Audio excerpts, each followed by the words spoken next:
Nas últimas décadas, à medida que a humanidade começou a se aventurar pelo espaço, finalmente chegamos a uma conclusão importante.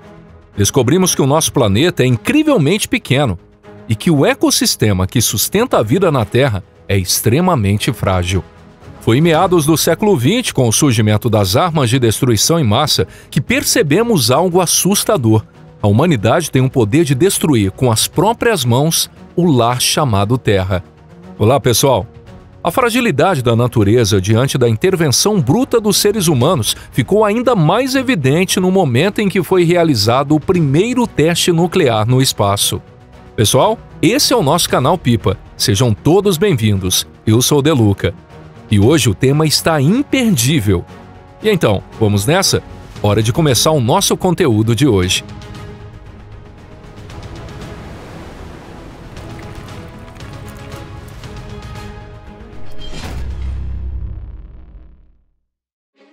O evento Carrington.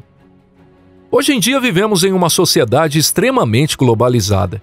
E isso significa que certos fenômenos que há apenas 100 anos não representavam qualquer ameaça, agora têm o potencial de afetar de forma devastadora a vida de milhões de pessoas.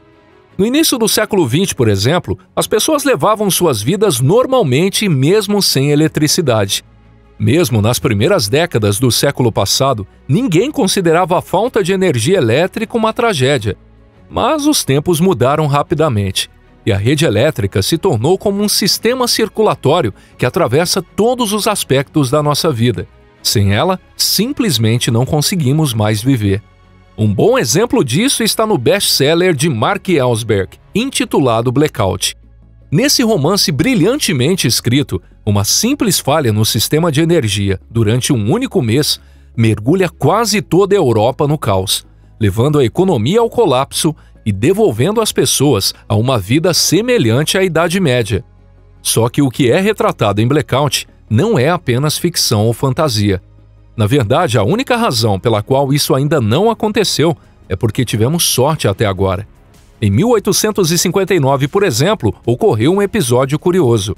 Na época, a eletricidade ainda estava em seus primeiros passos rumo ao uso prático. Se algo semelhante acontecesse hoje, o desfecho seria muito mais trágico e dramático. Naquela ocasião, garimpeiros que procuravam ouro nas montanhas do Colorado foram os primeiros a se espantar com uma aurora incrivelmente intensa e incomum. As luzes eram tão fortes que se podia ler o jornal normalmente à noite apenas com o brilho do céu. E esse espetáculo celestial não se limitou às regiões próximas ao Ártico, onde auroras costumam ocorrer. Milhares de quilômetros distante dali, nas praias de São Francisco, multidões pararam atônitas para observar aquele concerto de cores no céu. Mas junto com o deslumbramento diante daquela visão mágica, também surgiu uma sensação de medo, envolta em superstições e mistério. E não era um medo injustificado, porque ao mesmo tempo em que as luzes iluminavam o céu, algo estranho também estava acontecendo aqui na Terra. De repente, centenas de milhares de quilômetros de linhas telegráficas pararam de funcionar. Vários equipamentos soltaram faíscas e alguns chegaram até a pegar fogo. Esse fenômeno ficou conhecido como Evento Carrington. O nome veio do astrônomo britânico Richard Carrington, que suspeitou que uma poderosa erupção solar que ele próprio havia observado em 1º de setembro fosse a causa de tudo aquilo. Junto com essa erupção, uma ejeção de massa coronal atingiu a Terra em apenas 18 horas. Felizmente, estudos posteriores revelaram que esse tipo de ejeção de tamanho tão colossal só ocorre no máximo uma vez a cada 500 anos, ou, segundo algumas análises, uma vez a cada 900 anos. Desde o evento Carrington, outras erupções solares relativamente fortes foram registradas em 1921, na década de 1950 e em 1989, mas nenhuma delas chegou nem perto. O nível máximo observado foi apenas 1/3 da intensidade do evento de 1859. O mecanismo das tempestades magnéticas. Sendo assim, se confiarmos nas estatísticas, uma tempestade magnética provocada pela atividade solar com a mesma intensidade do evento Carrington só deve ocorrer por volta do século 24. Isso até parece tranquilizador e nos faz pensar que podemos dormir em paz. Mas antes de tudo, é importante entender como essas tempestades se formam. De forma bem simples, uma tempestade magnética é quando o campo magnético natural da Terra sofre uma perturbação. Quando esse tipo de tempestade acontece de forma espontânea, ela costuma ser causada por uma ejeção de massa coronal do Sol. Esse tipo de ejeção ocorre quando a fusão nuclear no interior do Sol entra em um estado de instabilidade. A massa liberada pelo Sol é composta por um fluxo de partículas carregadas, que normalmente leva de 3 a 5 dias para alcançar nosso planeta. Esse fluxo é conhecido como vento solar. Da mesma forma que uma parede sólida pode proteger uma casa de uma brisa leve, o campo magnético da Terra também é capaz de nos proteger contra ventos solares de intensidade moderada. No entanto, durante os períodos de alta atividade solar, essas partículas carregadas conseguem atravessar essa barreira magnética e desestabilizar toda a magnetosfera da Terra. Na verdade, o Sol frequentemente emite erupções de baixa a média intensidade. E por isso, pequenas perturbações no campo magnético terrestre ocorrem o tempo todo. Pessoas com pressão alta, por exemplo, costumam sentir os efeitos dessas tempestades de maneira mais intensa, apresentando dores de cabeça e alterações na pressão arterial. Mais de 70% dos ataques cardíacos, aliás, acontecem justamente durante períodos de tempestades magnéticas. Mas como vimos no caso dos garimpeiros do Colorado, essas tempestades geralmente não causam grandes efeitos em pessoas saudáveis. Claro, aqui estamos falando apenas de efeitos imediatos e não dos impactos de longo prazo. Ainda há poucos estudos sobre os efeitos duradouros das tempestades magnéticas no corpo humano, mas já se sabe que campos magnéticos intensos podem sim ser prejudiciais aos seres vivos. Agora, quando se trata de equipamentos eletrônicos, o problema muda completamente de figura. Em 1859, tivemos sorte que a grande tempestade magnética da época causou apenas danos nas linhas telegráficas, que já estavam bastante difundidas naquele tempo. Mas se uma tempestade dessa magnitude ocorresse nos dias de hoje, o estrago seria incomparavelmente maior. Podemos imaginar um continente inteiro mergulhado em um blackout, diversos satélites, especialmente os de órbita baixa, parando de funcionar e quase todos os sistemas de navegação sendo inutilizados. E quando pensamos no que poderia acontecer com infraestruturas frágeis, como usinas nucleares, só de imaginar já dá calafrio. Como gerar uma tempestade magnética de forma artificial?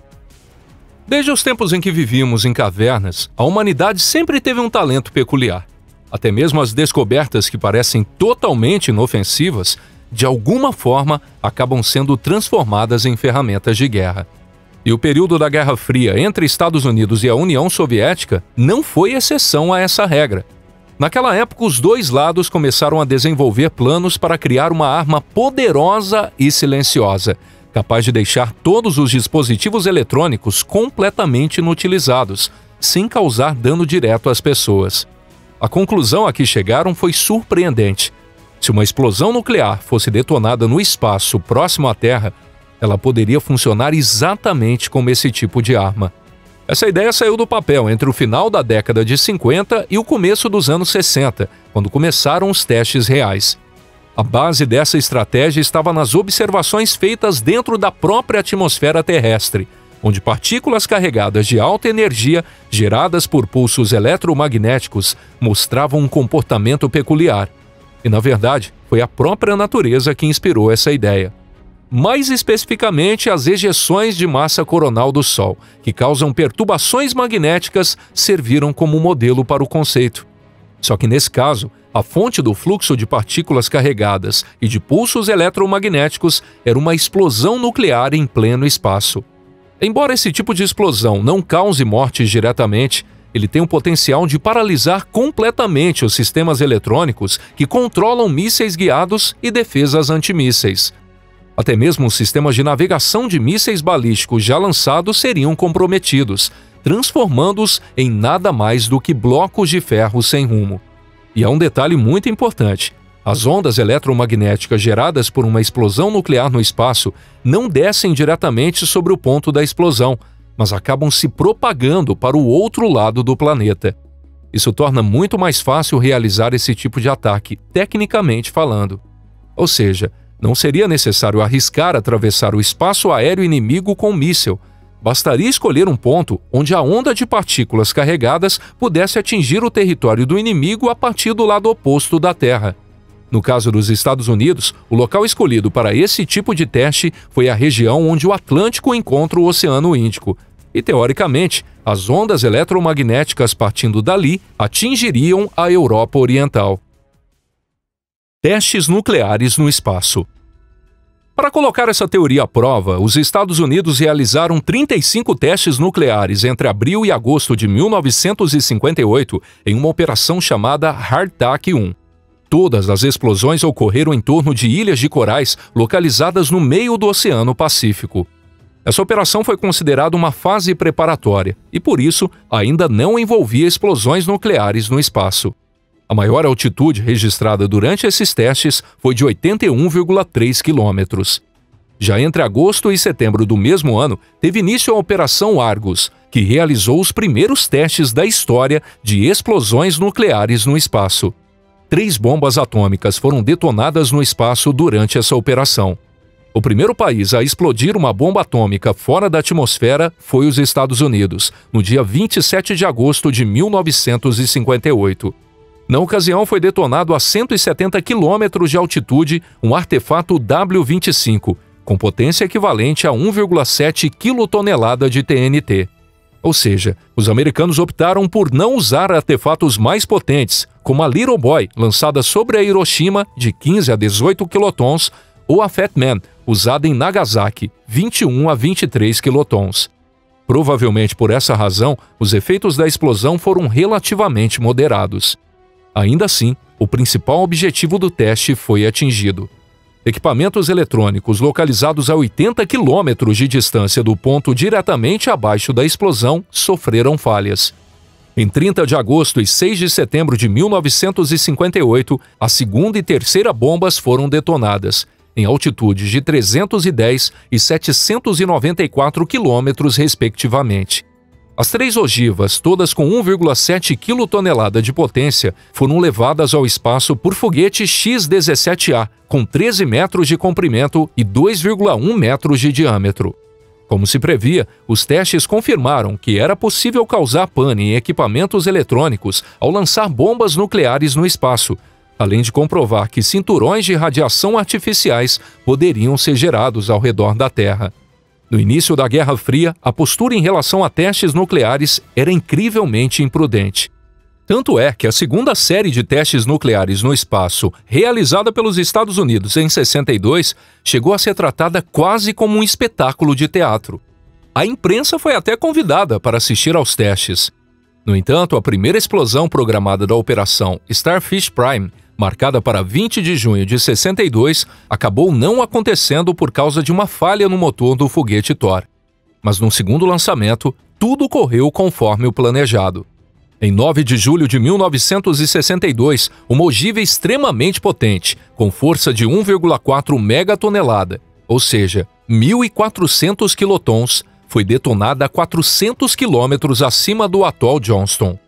A cena foi tão impressionante que deixava qualquer proeminência solar no chinelo. O clarão da explosão foi visto até mesmo na Nova Zelândia, a mais de 7.000 quilômetros de distância. E o auge foi quando 3 satélites em órbita baixa pararam de funcionar. Instantaneamente, pouco depois, mais 7 também falharam, em razão do surgimento de um novo cinturão radioativo. Se uma explosão dessas ocorresse hoje, cerca de 90% dos satélites em órbita baixa seriam desativados, e os sistemas de comunicação e GPS ficariam completamente inutilizados por um bom tempo. É claro que a União Soviética não ficou de braços cruzados. Em resposta, realizou a chamada Operação K. Em 27 de outubro de 1961, 2 mísseis balísticos R-12 foram lançados do campo de testes de Kapushin Yar em direção ao campo de Sarychagan. Um deles levava uma ogiva nuclear, enquanto o outro servia apenas para medir os efeitos da explosão. A primeira detonação ocorreu a 300 km de altitude e a segunda a 150 km. Os detalhes dessa operação seguem classificados como confidenciais até hoje. Tudo o que se sabe é que os testes foram considerados um sucesso. Testemunhas relataram que viram um clarão silencioso no céu e que os radares pararam de funcionar por várias horas. Como podemos ver, no começo dos anos 60, a humanidade esteve perigosamente perto de levar a guerra para o espaço. E se isso tivesse acontecido, mesmo que a Terceira Guerra Mundial fosse evitada, a destruição da magnetosfera terrestre poderia ter causado um apagão global e paralisado a vida como conhecemos hoje. Além disso, cinturões de radiação artificiais teriam se formado, e a possibilidade de viagens espaciais humanas teria sido completamente anulada.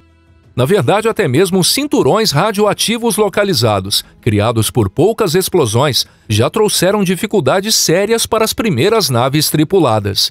O mundo chegou à beira do colapso. Mas graças a estes testes, a humanidade finalmente entendeu que seguir por esse caminho levaria a uma destruição irreversível. E nesse embate, a razão e o instinto de sobrevivência acabaram vencendo.